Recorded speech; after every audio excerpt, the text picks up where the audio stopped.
Live from the studio, this is AACTV. I'm Kiera Neerman. And I'm ADELE Pillars. Roses are red, violets are blue. I'm joining the Poetry Club and so should you. The Poetry Club meets in the restaurant 2:30 to 3:30 on Tuesdays and Fridays. Zach takes us to Heart and Soul Dance Studio to get an inside view about how COVID has affected them. As we all know, many small businesses have been greatly affected by the pandemic. But despite the unfortunate circumstances, we still have to continue. We are here at Heart and Soul Dance Studio with Jenny Buck to share the story of how the studio handled the effects of the pandemic. So before the pandemic, we were on year 7. Things were going pretty well. We usually had about 80 to 100 students. But as soon as the pandemic hit, we dropped to about 30. And so we ran the business like, less than 50% for almost a year. So we did things like Zoom, we ran classes that way, but a lot of people didn't like that, so we didn't do a lot for the first 6 months. As the year went on, we were able to grow a little bit, but we still had to constantly be telling the kids to keep their masks on and cleaning and keeping track of, who's been excluded and who's been exposed and things like that. But the kids were really great, so for the most part, as far as enjoying themselves and dancing, they were able to still make it happen. There were a lot more responsibilities added to running the business once the pandemic hit, as far as making sure the kids are wearing masks and cleaning and keeping track of who's excluded, who's exposed, and also trying to find enough staff. That's been really difficult. Reporting for Trailblazer Media, this is Zach Brown. Thanks. Tomorrow's the last day to donate toys, so make sure to bring brand new toys age 0 to 18. You can find the donation bins in room 102, 314, the main office, and the fishbowl. On Saturday the 6th, AACT participated in this year's Pumpkin Chunkin'. Piper and Isabel report.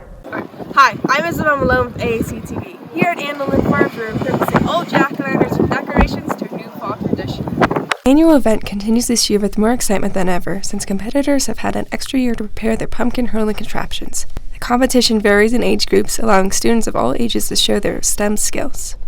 Competitors have been working non-stop today while enjoying the event. I'm pretty good. I've been here since 8 in the morning.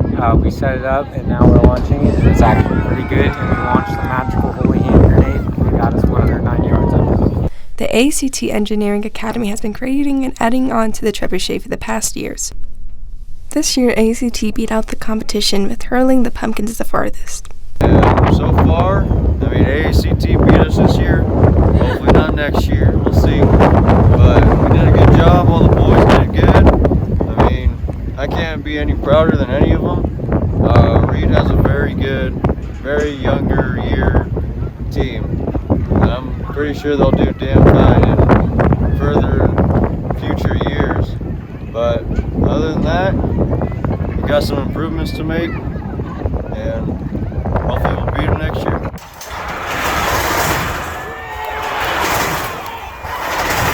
Yeah, because I honestly, never in a million years I think I'm technically building what is a certified weapon to go launch for school. It's great to see such a fun tradition continuing this year. AACTV, I'm Isabel Malone. The Career Compass website features information for students on how to apply to college, scholarships, and future careers. For more information, visit aactcareercenter.weebly.com. From the 22nd to the 25th of October, our local area was absolutely drenched in rain. But where did it come from? Kiera and Abby report. It's no surprise that the Reno-Tahoe area doesn't get much rain over the course of the year. However, over the weekend of October 24th, the valley floor was absolutely swamped with mass amounts of it, and the mountains piled high with snow. This is due to a record-breaking bomb cyclone slamming into the west coast. A bomb cyclone develops when a mid-latitude cyclone rapidly intensifies, dropping in an atmospheric pressure in a very short amount of time. The lower the pressure, the stronger the storm. This particular bomb cyclone followed a summer of droughts and wildfires, but that doesn't mean that it posed no danger. The bomb cyclone brought mass amounts of rain, snow, and wind to California and Midwestern areas. This means that our area also fell victim to the extremely wet weather. The rain and snow caused flooding, rock and mudslides, and power outages all over Reno-Tahoe area, and caused the ceilings of many local businesses and schools to leak. For one of the things I noticed that I saw a desk with a lot of yellow colored water all over it. I know it was gross, and so I was like, oh, I guess I'll clean that. And then I looked, and then another desk, and I had puddles and drips everywhere. The biggest thing was I just had to rearrange desks. So when students came in, I basically was like, find a spot where you're not going to get dripped on, and the students found, so we just moved desks around. This storm brought between 3 to 5 inches of rain in and 24 hours and lasted from that Friday to the next Monday, and some people took this better than others. While the valley definitely needed more rain, hopefully future storms will not create as much damage in the future.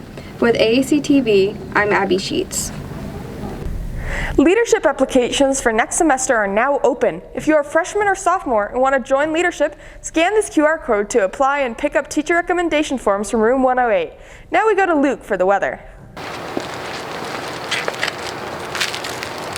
It's actually not that bad outside. Good to see you're staying hydrated, Luke. Now, Hannah and Ellie bring us an update on Afghanistan refugees in Reno. Since the recent events in Afghanistan, there's been an influx of Afghan refugees here in Reno. We talked to Amanda Munt at Northern Nevada International Center about helping these refugees. Hi, my name is Amanda Munt, and I am the Volunteer and Donations Coordinator for the Northern Nevada International Center Refugee Resettlement Program. This is the box truck. We call it the box truck, and it's a big truck that I drive around and use to pick up furniture. I have only been working for NNIC for 3 months, but I started volunteering in 2019. The family that I worked with lived in a refugee camp for 9 years before they were resettled here. I guess we just take everything for granted, and we're just not grateful for all that we have. I was driving with a client. He was helping me move some furniture, and he told me that he was really excited to start school, because he said in Africa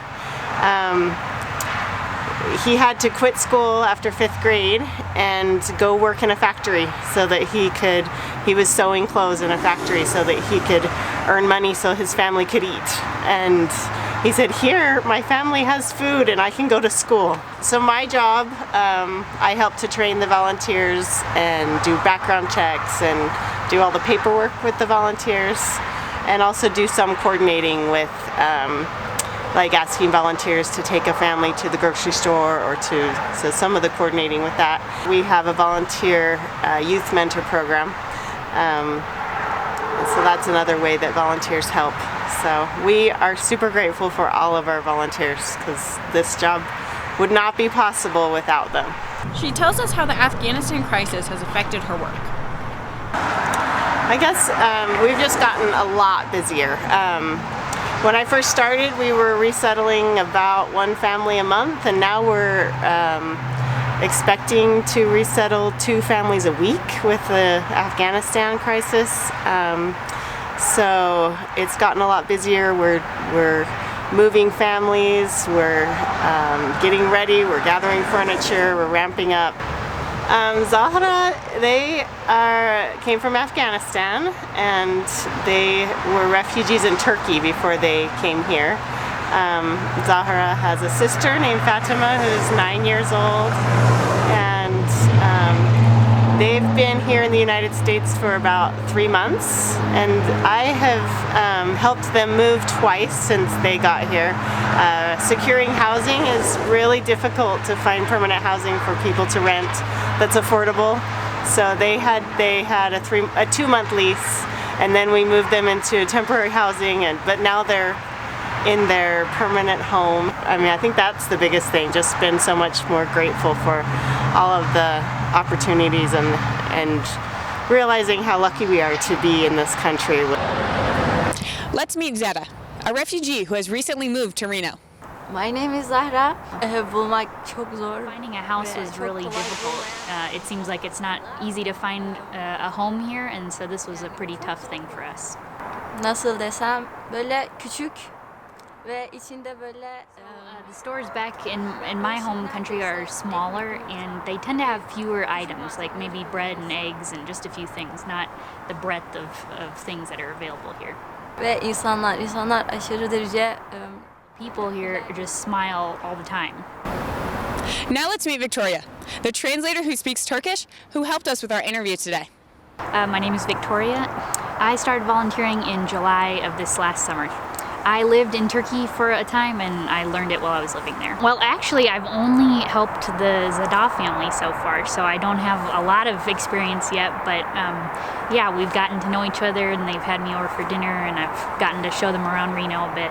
I told you I lived in another country, so so many people helped me when I lived there, and now to be able to be someone who's in my home country and I get to help people, it's just really fun, and I get to use things I know about my own culture and make life a little bit easier for them. With all these refugees coming to Reno, the Northern Nevada International Center is hard at work, making sure all these families have what they need to start the new chapter of their lives here in the U.S. With AACTV, I'm Hannah Biggs. Thanks for that eye-opening package. If you are interested in tutoring a refugee, send an email to ocheek@nnic.org or visit the Compass for more information on the Youth Mentor Program. Thanks for watching this episode. I'm ADELE Pillars. And I'm Kiera Neerman. See you next time!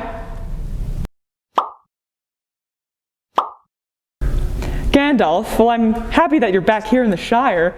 I just wanted to ask, why are you so small? Don't ask questions you don't want answers to, but one word, Radagast. Well, I don't think I need that answer, but it's good that you can... Hey, I wanted to be Gandalf.